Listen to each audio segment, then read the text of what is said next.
आज मेरे साथ मंच पर उपस्थित पुरुलिया से लोकप्रिय सांसद माननीय श्री ज्योतिर्मय सिंह महतो जी,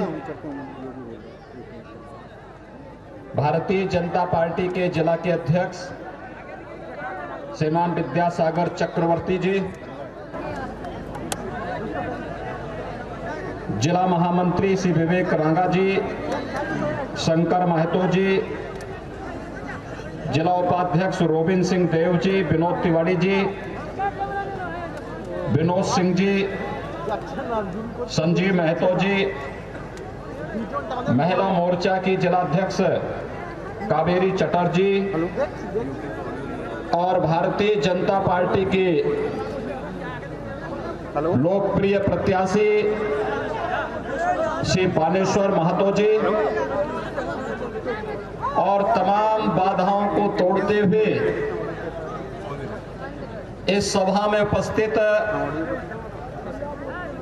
हजारों की संख्या में यहां पर उपस्थित इस विधानसभा क्षेत्र से जुड़े हुए सभी उपस्थित भाइयों बहनों,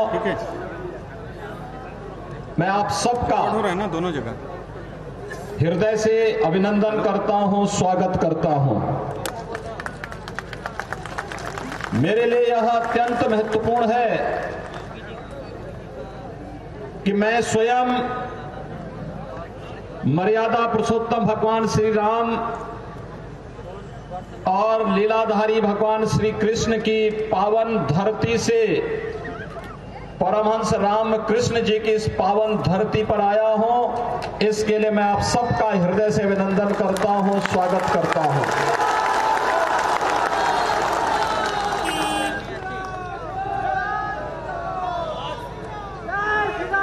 बंगाल की धरती सदैव से भारत के अंदर परिवर्तन की धरती रही है। देश को एक नई दिशा देने वाली धरती रही है। भारत के सांस्कृतिक राष्ट्रवाद की धरती रही है। इसी धरती ने रामकृष्ण परमहंस को देश को दिया, दुनिया को दिया। स्वामी विवेकानंद को इस धरती ने दिया, गुरुदेव रविंद्रनाथ टैगोर को इस धरती ने दिया और देश के अंदर देश की आजादी को अपनी क्रांति के ज्वार से एक नई ऊंचाई तक पहुंचाने वाले देश के स्वाधीनता आंदोलन के हीरो नेताजी सुभाष चंद्र बोस भी तो इसी धरती ने देश को दिया था।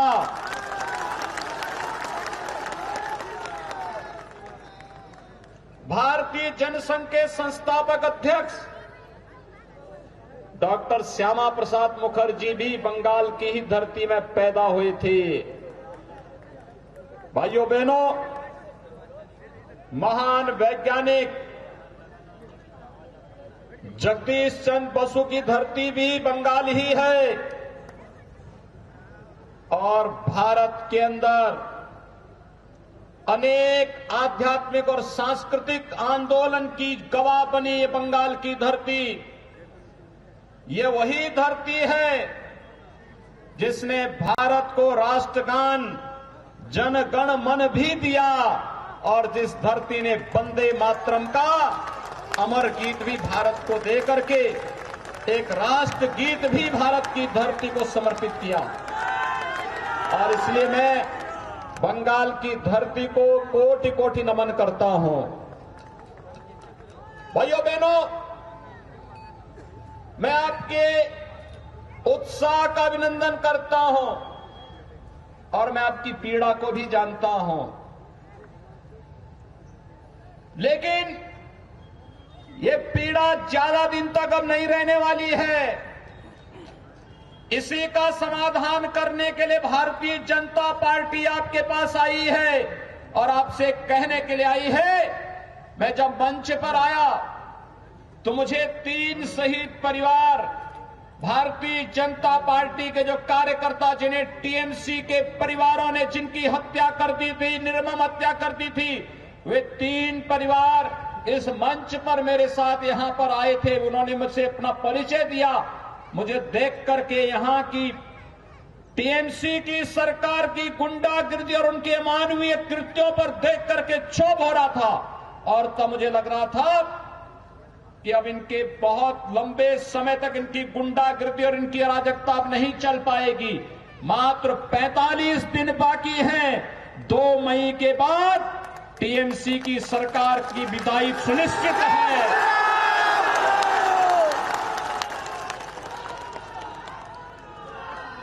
ये तीनों परिवार, मोनिका कुमार,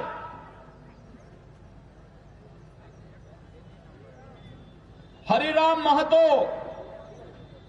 और कमीली टुडू, ये तीनों भारतीय जनता पार्टी के उन कार्यकर्ताओं के परिवार से हैं जो लोग शहीद हुए हैं। यहां की अराजकता के खिलाफ लड़ते लड़ते जिन्होंने शहादत पाई है, भारतीय जनता पार्टी के उन कार्यकर्ताओं के परिवारों से हैं। आप देख रहे होंगे मोनिका कुमार क्या उम्र है, इस उम्र में उसे विधवा बना दिया गया। ये टीएमसी के गुंडे एक कानून को नहीं मानते। और याद करना, 2 मई के बाद जब भारतीय जनता पार्टी की सरकार आएगी तो इन गुंडों को चुन चुन करके सजा दिलवाई जाएगी।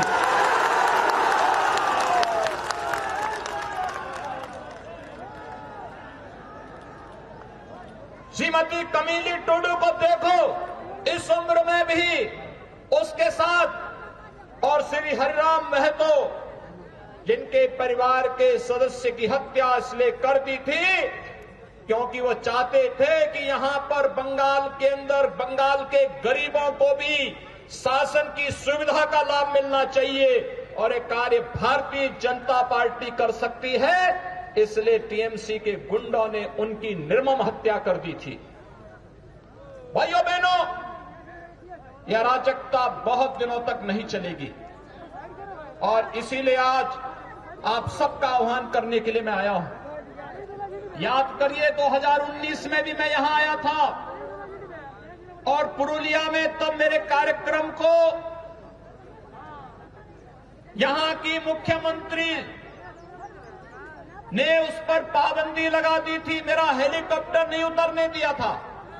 और तब मैंने झारखंड में हेलीकॉप्टर उतार करके 35 किलोमीटर सड़क मार्ग से मैं यहां आया था, और तब भी मैंने आपके उत्साह को देखा था, और उस उत्साह के लिए आपका अभिनंदन करने के लिए आज मैं यहां पर आया हूं।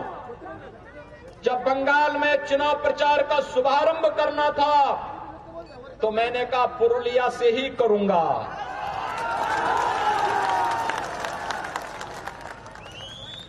पुरुलिया से इसकी शुरुआत करूंगा। लेकिन मैं आज भी जब आया, मैं देख रहा था अभी भी सत्ता का दुरुपयोग रुक नहीं रहा है। मैं देख रहा था जगह जगह से, हेलीकॉप्टर से मैं देख रहा था जगह जगह भारतीय जनता पार्टी के कार्यकर्ताओं को और जनता जनार्दन को इस सभा में आने से रोका जा रहा था। लेकिन जब मुझे कार्यकर्ताओं ने कहा कि यहां तो अभी सभा में भीड़ ही नहीं हो पाएगी, मैंने कहा चिंता मत करिए, मेरे पहुंचते ही भारतीय जनता पार्टी का बहादुर कार्यकर्ता सारे बंधनों को तोड़ करके सभा स्थल पर पहुंचेगा। और आज एक बार फिर से आपने साबित कर दिया है, हर प्रकार के अन्याय और अत्याचार के खिलाफ आप लोग लड़ते हुए अपनी मंजिल को प्राप्त करेंगे, इसमें कोई संदेह नहीं होना चाहिए। और आज इस सभा उस रूप में यहां पर प्रारंभ हो रही है। भाइयों बहनों, मुझे आश्चर्य होता है, ममता दीदी जय श्री राम के नारे से बहुत चिढ़ती है, और जब मैं यहां पे आया तो मेरा अभिवादन जय श्री राम कहकर के सभी लोगों ने किया है।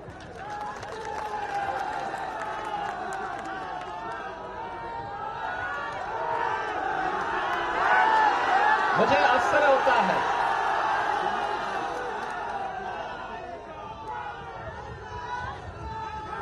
वैसे एक परिवर्तन तो हुआ है। 2014 के पहले इस देश के अंदर एक ऐसी पीढ़ी, एक ऐसी नस्ल पैदा हो गई थी, ये मानते थे कि उनके सेकुलरिज्म इससे खतरे में पड़ जाएगा। लेकिन आज मैं देख रहा हूं, ममता दीदी भी अब मंदिर में जाकर के चंडी पाठ कर रही है। ये परिवर्तन है ना, यह है नया भारत। हर व्यक्ति को भगवान की शरण में जाना ही पड़ेगा।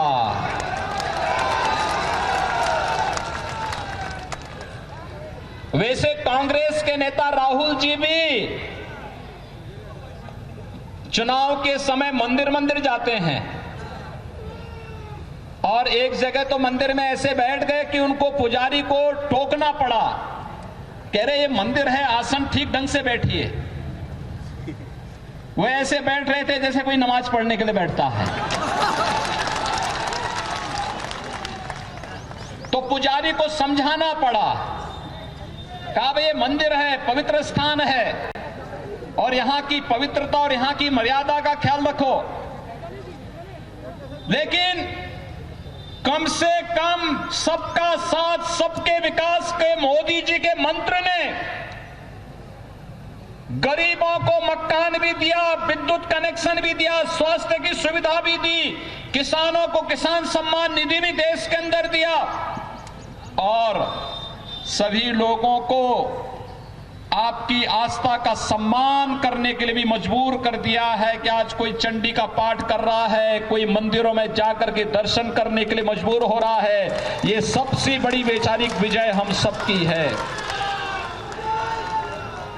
जब वैचारिक विजय के मंच पर हम लोग जीत चुके हैं तो जनता जनार्दन का आशीर्वाद स्वतः ही भारतीय जनता पार्टी को प्राप्त होना है और वही आशीर्वाद मांगने के लिए भारतीय जनता पार्टी के कार्यकर्ताओं के लिए यही आशीर्वाद प्राप्त करने के लिए आज मैं आपके बीच में यहां पर उपस्थित हुआ हूं। भाइयों बहनों, बंगाल आजादी के समय ये मान्यता थी कि बंगाल विकास की धुरी बनेगा, लेकिन दुर्भाग्य से कांग्रेस ने, फिर कम्युनिस्टों ने और फिर पिछले 15 वर्षों में टीएमसी ने बंगाल को खोखला बना दिया। बंगाल में गरीबी की दर बढ़ती गई, बेरोजगारी की दर बढ़ती गई। यहां पर पार्टी विशेष के कार्यकर्ताओं की गुंडागर्दी ने अव्यवस्था और अराजकता का एक तांडव किया। आज आप देख रहे होंगे उत्तर प्रदेश में हम लोगों ने 4 वर्ष से भारतीय जनता पार्टी की सरकार उत्तर प्रदेश में है। 40 लाख गरीबों को प्रधानमंत्री आवास मिला है। 1 करोड़ 38 लाख परिवारों को विद्युत के निःशुल्क कनेक्शन मिले हैं। 1 करोड़ 56 लाख परिवारों को रसोई गैस के निःशुल्क कनेक्शन उपलब्ध हुए हैं। और यही नहीं, 6 करोड़ की आबादी को आयुष्मान भारत का 5 लाख रुपए का सालाना स्वास्थ्य बीमा का कवर मिला है और 2 करोड़ 42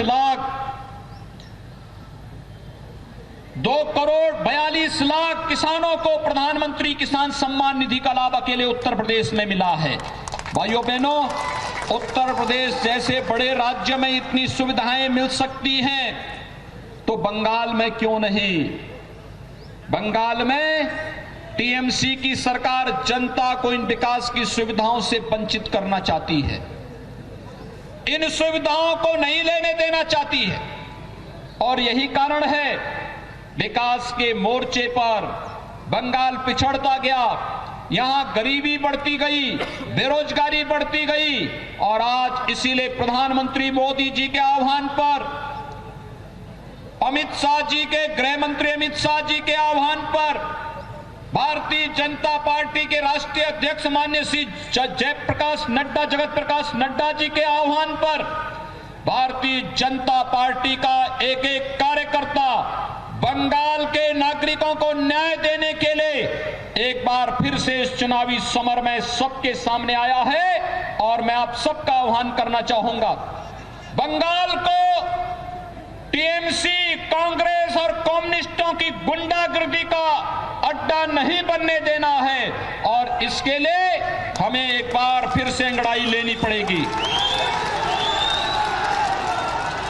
भाइयों बहनों, मुझे आश्चर्य होता है, यहां का टीएमसी की सरकार पिछले 15 वर्षों से गौ तस्करी करके गौ माता को बंगाल पहुंचा देती है, कटने के लिए पहुंचा देती है। उत्तर प्रदेश में हम गौ तस्करी भी नहीं होने देते और गाय को कटने भी नहीं देते हैं। मैं पिछले दिनों टीएमसी के एक मंत्री का बयान पढ़ रहा था।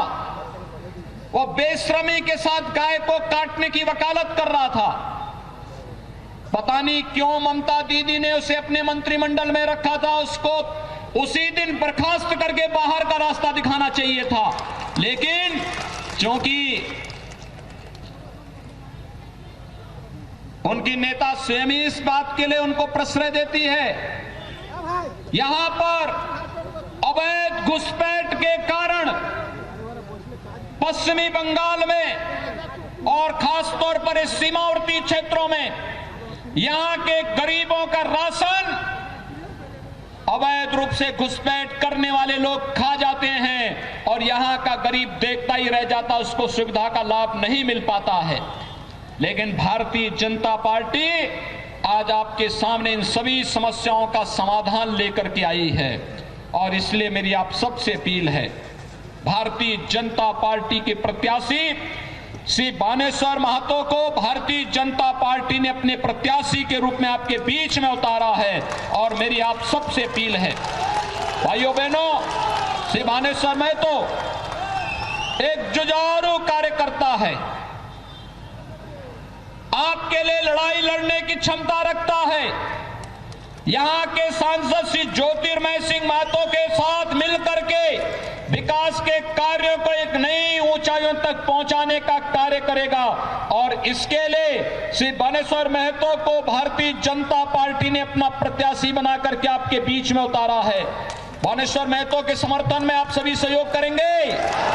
हाथ खड़ा करके मेरे सामने जोर से बोलेंगे, दोनों हाथ ला करके बोलेंगे जय जय श्री राम, जय जय श्री राम। कमल चुनाव चिन्ह पर बानेश्वर महतो को भारी बहुमत से विजयी बना करके पश्चिमी बंगाल विधानसभा में भेजे और यहां पर बानेश्वर महतो और यहां पर सांसद श्री ज्योतिर्मय सिंह महतो मिलकर के यहां पर विकास, लोक कल्याणकारी योजनाओं को तो आपके पास लेकर के आएंगे ही, साथ साथ भारतीय जनता पार्टी के उन कार्यकर्ता परिवारों को भी न्याय दिलाने का काम करेंगे जो कार्यकर्ता हमारा शहीद हुआ है बंगाल के लिए और बंगाल के नागरिकों को न्याय देने के लिए शहीद हुए हैं, उन परिवारों को भी न्याय दिलाने का कार्य करेंगे। मैं एक बार फिर से आप सबका हृदय से अभिनंदन करता हूं। बंगाल की सांस्कृतिक राष्ट्रवाद की धरती को कोटि कोटि नमन करते हुए भारतीय जनता पार्टी को भारी बहुमत से अपील आप सबसे करते हुए अपनी वाणी को देता हूं विराम। जय जय श्री राम। करता हूं बंगाल की सांस्कृतिक राष्ट्रवाद की धरती को कोटि कोटि नमन करते हुए भारतीय जनता पार्टी को भारी बहुमत से विजयी बनाने की अपील आप सबसे करते हुए अपनी वाणी को देता हूं विराम। जय जय श्री राम, जय जय